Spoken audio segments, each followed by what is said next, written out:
Hello friends, welcome back to my channel legal help in Hindi. Friends, आज के इस video में हम सीपीसी के सेक्शन 2 सब सेक्शन 12 के बारे में बात करने वाले हैं, जो कि एक बहुत ही इम्पॉर्टेंट कॉन्सेप्ट की बात करता है, जिसे हम पढ़ते हैं मैसने प्रॉफिट। कुछ लोग इसे मीन प्रॉफिट बोलते हैं, कुछ मैसने प्रॉफिट बोलते हैं। तो आज के इस वीडियो में हम इसे मैसने प्रॉफिट नाम से प्रोनाउंस करेंगे। तो इस वीडियो में हम सिविल प्रोसीजर कोड से मैसने प्रॉफिट के कॉन्सेप्ट को समझेंगे। अगर आप किसी सिविल लिटिगेशन में फंसे हुए हैं या फिर सिविल लॉ के बारे में इंटरेस्ट रखते हैं तो ये वीडियो आखिर तक जरूर देखिएगा, क्योंकि सीपीसी में मैसने प्रॉफिट बहुत ही इम्पोर्टेंट टॉपिक है और इसका कॉन्सेप्ट समझना कभी कभी थोड़ा मुश्किल हो जाता है और कभी कभी तो ये काफी कंफ्यूजिंग भी होता है। तो इस वीडियो में हम इसे इजी लैंग्वेज में समझने की कोशिश करते हैं और इस वीडियो में हम समझेंगे इसकी डेफिनेशन कि किस तरह से इसे कैलकुलेट किया जाता है और इसके लिए कब क्लेम किया जा सकता है और मैसने प्रॉफिट के लिए कब क्लेम किया जा सकता है। तो सबसे पहले हम जान लेते हैं कि मैसने प्रॉफिट इस वर्ड का मतलब क्या होता है। सेक्शन 2 सब सेक्शन 12 सीपीसी में मैसने प्रॉफिट को डिफाइन किया गया है।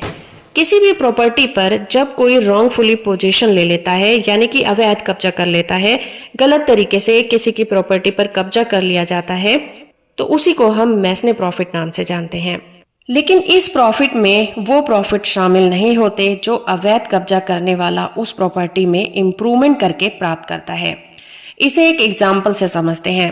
मान लीजिए एक व्यक्ति का घर खाली पड़ा था, तो उसका पड़ोसी उसमें रॉन्गफुली पोजीशन ले लेता है, यानी कि अवैध तरीके से उसमें जाकर कब्जा कर लेता है और रहना शुरू कर देता है।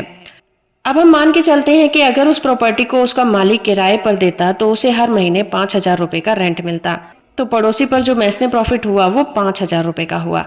तो इस तरह से रहते रहते पड़ोसी को अब लगता है कि उस प्रॉपर्टी पर एक फ्लोर और बना दिया जाए तो वो उसे रेंट पर दे सकता है, और वो वैसे ही करता है, उस प्रॉपर्टी पर एक फ्लोर बना देता है और उसको किराए पर दे देता है, और अब उसका जो रेंट आता है वो 3,000 रुपये आता है। तो इस रेंट को मैसने प्रॉफिट में नहीं काउंट किया जाएगा, क्योंकि यहाँ पर उस फ्लोर को जो बनाने में पैसा लगा है वो पड़ोसी का लगा है, जो इम्प्रूवमेंट किया है वो पड़ोसी ने किया है, ना कि उसके एक्चुअल मालिक ने किया है। मालिक सिर्फ 5,000 रुपए के रेंट के लिए ही मैसने प्रॉफिट का जो केस है वो कर सकता है, बाकी का अमाउंट के लिए वो केस नहीं कर सकता है।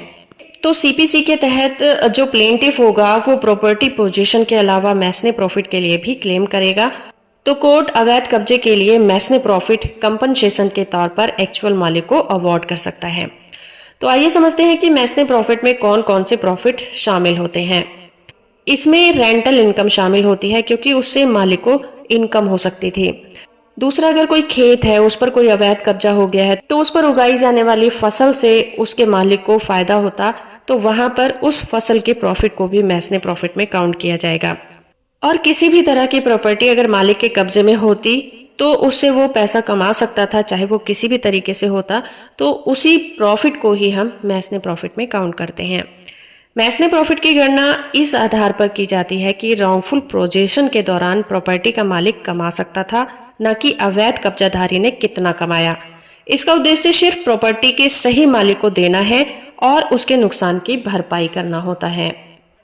जैसे कि हमने पहले एग्जाम्पल में समझा था कि जो प्रॉपर्टी पर पड़ोसी ने कब्जा किया था उस प्रॉपर्टी को अगर किराए पे दिया जाता तो 5,000 रुपये रेंट आता, लेकिन जब पड़ोसी ने उस पर एक फ्लोर बना दिया और उसे 3,000 रुपये मुनाफा होने, तो उस 3,000 को हम मालिक की कमाई में नहीं जोड़ सकते, क्योंकि वो 3,000 की इनकम जो पड़ोसी है वो कंस्ट्रक्शन करने के बाद कमा रहा है। इसीलिए इस सेक्शन में कहा गया है कि मैसने प्रॉफिट की गणना इसी आधार पर की जाएगी कि रॉन्गफुल पोजीशन के दौरान प्रॉपर्टी का मालिक कितना कमा सकता था। ये नहीं देखा जाएगा कि उस पर कब्जा करने वाले ने कितना कमा लिया। एक सवाल और उठता है कि क्या मैसने प्रॉफिट किसी भी प्रॉपर्टी डिस्प्यूट के लिए क्लेम किया जा सकता है। तो हाँ, मैसने प्रॉफिट सिर्फ उन प्रॉपर्टी के लिए क्लेम किया जा सकता है जिन पर रॉन्गफुली पोजीशन किया गया है, जबरदस्ती कब्जा कर लिया गया है। प्रॉपर्टी ओनर मैसने प्रॉफिट को लॉस ऑफ इनकम के लिए मुआवजे के तौर पर क्लेम कर सकता है। दूसरा सवाल ये कि कौन मैसने प्रॉफिट के लिए क्लेम कर सकता है। तो जो प्रॉपर्टी का राइटफुल ऑनर होगा वही मैसने प्रॉफिट के लिए क्लेम कर सकता है। राइटफुल ऑनर को ये प्रूफ करना होता है कि वही प्रॉपर्टी का असली मालिक है और उसकी प्रॉपर्टी पर रॉन्गफुली पोजीशन कर लिया गया है। तीसरा सवाल ये उठता है कि क्या कोई किराएदार अगर किसी की प्रॉपर्टी पर रॉन्गफुली पोजीशन कर लेता है तो वहां भी मैसने प्रॉफिट के लिए क्लेम किया जा सकता है। तो हाँ, मैसने प्रॉफिट उस केसेस में भी क्लेम किया जा सकता है जहां पर किराएदार ने रॉन्गफुली पोजीशन ले लिया हो, तो ऑनर रेंट को मैसने प्रॉफिट के तौर पर क्लेम कर सकता है। एक सवाल ये भी उठता है कि क्या उस कंडीशन में जब प्रॉपर्टी को गलत तरीके से बेच दिया गया है तो क्या उस कंडीशन में प्रॉपर्टी का मालिक मैसने प्रॉफिट के लिए क्लेम कर सकता है। तो हाँ, मैसने प्रॉफिट को वहां पर भी क्लेम किया जा सकता है जहां पर प्रॉपर्टी को अवैध तरीके से बेचा गया है। प्रॉपर्टी को सेल करके जो भी इनकम हुई है, जो भी अमाउंट मिला है, प्रॉपर्टी ऑनर उस अमाउंट के लिए क्लेम कर सकता है। एक और सवाल उठता है कि अगर अवैध कब्जा करने के दौरान अगर कोई व्यक्ति उस प्रॉपर्टी पर कंस्ट्रक्शन करा देता है, उसमें इम्प्रोवाइजेशन करा लेता है, कोई एक्स्ट्रा फ्लोर बना लेता है, तो उस कंडीशन में क्या होगा। तो ऐसी कंडीशन में कोई रॉन्गफुल पोजेसर अगर प्रॉपर्टी में इम्प्रूवमेंट करा लेता है तो ऑनर को उसे कंपनसेट करना होगा। जितना भी पैसा इम्प्रूवमेंट में उसका लगा है वो खर्चा उसे वापस करना होगा। तो फ्रेंड, ये था कॉन्सेप्ट मैसने प्रॉफिट का। आई होप कि ये वीडियो आपको पसंद आया होगा। वीडियो इन्फॉर्मेशन अच्छा लगा है तो आप इसे लाइक, शेयर और चैनल को सब्सक्राइब करना बिल्कुल मत भूलिएगा।